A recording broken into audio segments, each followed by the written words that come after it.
డబ్బు, అనారోగ్యం, ఉద్యోగం, వ్యాపారం, అప్పులతో బాధపడుతున్నారా? మీకోసమే launch your future programme. Welcome to India's largest digital media network Suman TV. మనకు ఇన్సూరెన్స్ పాలసీల పైన చాలా డౌట్స్ ఉంటాయి. అవి క్లారిటీ తెలుసుకోవాలంటే ఎక్స్పర్ట్స్ ని కలవాలి, వాళ్ళు మళ్ళీ ఏమంటారో ఇలాంటివన్నీ డౌట్స్ మనకు బోలెడు ఉంటాయి.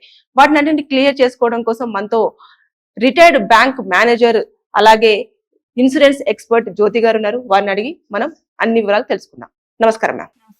మ్యామ్, ఇప్పుడు ఒక పర్సన్ లోన్ తీసుకుంటారు, ఒక 40 లక్షలు, లేదంటే హోమ్ లోన్ అవ్వచ్చు, పర్సనల్ లోన్ అవ్వచ్చు, లేదంటే వెహికల్ లోన్ అవ్వచ్చు, ఇలాంటివి.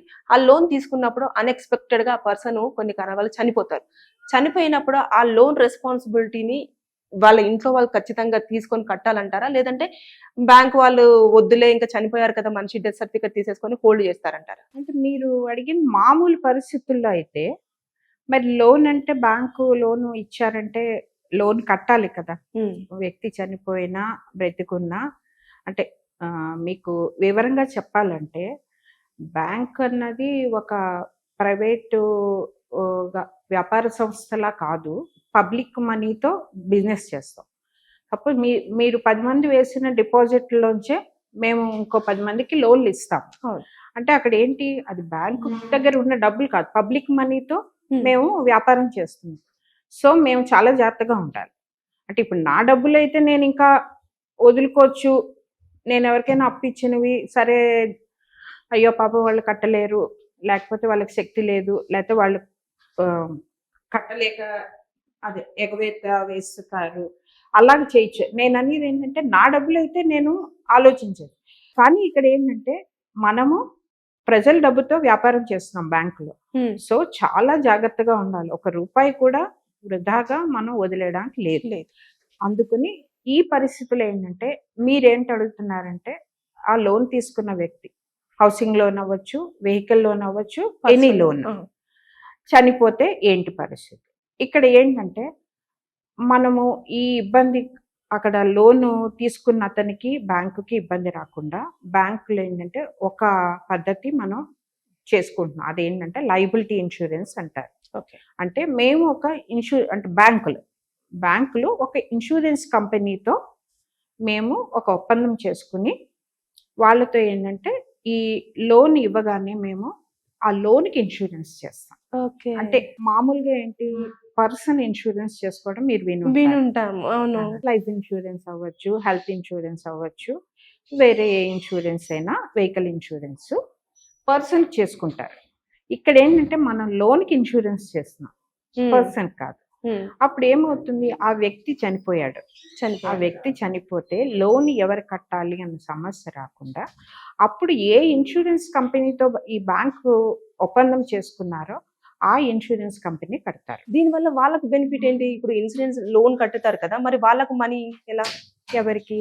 ఇప్పుడు ఇన్సూరెన్స్ కంపెనీ అంటే మీరు ప్రీమియం అది అంటే ఏంటంటే నామినల్ ప్రీమియం ఉంటుంది.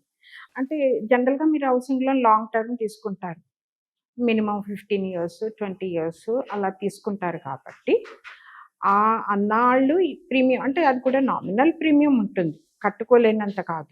ఇన్స్టాల్మెంట్కి కొంచెం సపోజ్ ఒక 10,000 ఇన్స్టాల్మెంట్ ఉంటే ఇది ఒక 100 రూపాయలు అలా అనుకోండి. అంటే స్కీమ్ని బట్టి ఉంటుంది, అంత ఎగ్జాక్ట్ గా కాదు. సో అలాగ నామినల్ ప్రీమియంతో ఇన్సూరెన్స్ కడతారు. అది ఈ లోన్ తీసుకున్న అతని బారోయర్ అంటాం మనం, అంటే లోన్ తీసుకున్న అతనికే ఛార్జ్ చేస్తారు బ్యాంక్ వాళ్ళు. సో మీకు లైఫ్ ఇన్సూరెన్స్ లాగే, మనం ఏంటి లైఫ్ ఇన్సూరెన్స్ లో కొద్దిగా ప్రీమియం కడతాము, ఆ వ్యక్తికి ఏమైనా అయితే పెద్ద అమౌంట్ క్లెయిమ్ వస్తుంది. అలాగే ఇక్కడ ఒక 20 లక్షలు హౌసింగ్ లోన్ తీసుకున్నారు, హౌసింగ్ లోన్ అనుకోండి, వెహికల్ లోన్ అనుకోండి, ప్రీమియం కట్టుకోవాలి. అంటే నాకు ప్రీమియం అడిషనల్ బర్డెను అనుకుంటే లోన్ తీసుకున్న సపోజ్ మనం అనుకోకూడదు ఏదైనా దుర్గం జరిగి లోన్ తీసుకున్న 1 year కి ఆ వ్యక్తి పోయాడు, అతను జీతం లేదు, రికవరీ లేదు. అప్పుడు మిగతా 15 లక్షలు ఎంత ఉందో 18 లక్షలు ఎంత ఉందో ఎవరు కడతారు? ఆ ఫ్యామిలీ మెంబర్స్ కి అసలే ఈ వ్యక్తి పోయిన బాధ, ఇన్కమ్ ఉండదు, ఈ లోన్ కట్టకపోతే బ్యాంక్ వాళ్ళు ఊరుకోరు. సో అప్పుడు మీకు ఇబ్బంది అవుతుంది కదా. సో లైఫ్ ఇన్సూరెన్స్ లాగే ఇక్కడ దీన్ని లైబిలిటీ ఇన్సూరెన్స్ అంటారు. లైబిలిటీ అంటే మీకు తెలుసు కదా, ఆ లోను అప్పు, దానికి ఇన్సూరెన్స్ చేస్తాం. ఎవరైనా కూడా పర్సనల్ లోన్ తీసుకున్నా, ఎవరు తీసుకున్నా కూడా ఈ లయబిలిటీ లోన్ అనేది ఆటోమేటిక్ గా కంపల్సరీ అంటే మీ ఆప్షన్. మీరు హ్యాపీగా ఉండాలంటే మేము బారోయర్ చెప్తాము, ఇదిగోండి లయబిలిటీ ఇన్సూరెన్స్ ఉంది, మీరు పెట్టండి. మీరు ఇది తీసుకుంటే మీరు పే చేస్తే ఏమైనా ఇబ్బంది వచ్చిన రోజు మీకు లోన్ కట్టక్కర్లేదు, ఫ్యామిలీకి హ్యాపీ. లేకపోతే సపోజ్ ఇన్సూరెన్స్ లేదండి, ప్రీమియం మేము ఈ ప్రీమియం కట్టుకోము అలా అనే వాళ్ళు కూడా చాలా మంది ఉంటారు. మాకు అవసరం లేదండి మేము కట్టము అంటారు. కట్టము అంటే బ్యాంక్ ఎప్పుడు ఫోర్స్ చేయదు, ఎవరిని బలవంతంగా థర్డ్ పార్టీ వాళ్ళని అప్రోచ్ అవుతుంది. అంటే అది ఇప్పుడు యాజ్ లాంగ్ యాజ్ ఆ బారోయర్ జీవించుండి అతనికి ఇన్కమ్ వస్తుంటే మేము అడగగలం. ఇప్పుడు అతను లేని రోజు ఎక్కడ కడతాడు? అప్పుడు ఏం చేస్తాం మనం? ఇల్లు వేలం వేస్తాం, అంతే కదా. ప్రాపర్టీ ఏది ఉంటుందో మరి అక్కడ కుటుంబానికి నష్టమైంది కదా. అతని ఒక చిన్న నిర్లక్ష్యం వల్ల ఎప్పుడు నేను ఒక ఇన్సూరెన్స్ ప్రొఫెషనల్ గా కూడా చెప్తున్నాను, ఇన్సూరెన్స్ అంటే ఒక రైట్ డెసిషన్. ఓకే, అంటే మనం ఈ రోజు నాకు అవసరం లేదంటే ఎలా చెప్పగలము? డెత్ ఈజ్ అన్ప్రెడిక్టబుల్ అని మనం ఇన్ని ఇన్సిడెంట్స్ లో చూస్తున్నాము. నిన్నటి అహ్మదాబాద్ ఇన్సిడెంట్ చూడండి, ఎంత బాధాకరమైంది. ఎవరైనా ఊహించారు? మనం ఎన్ని ఫ్లైట్ జర్నీస్ చేస్తున్నాము, ఎవరైనా టేక్ ఆఫ్ అవగానే హ్యాపీగా నిద్రపోతారు, ఏదో చేసుకుంటారు, ఎవరు ఊహించారు కదా. అది వదిలేండి, ఇప్పుడు అందరినీ బాధిస్తున్న విషయం అంటే అది ఏదైనా టెక్నికల్ ఇది ప్రాబ్లంతో ఒక యాక్సిడెంట్ అయ్యింది. బట్ ఆ మెడికల్ స్టూడెంట్స్ కి ఏంటి చెప్పండి సంబంధం? ఎంత బాధాకరమైన విషయం. సో ఇన్సూరెన్స్ అన్నది ఎప్పుడు ఒక తెలివైన నిర్ణయం.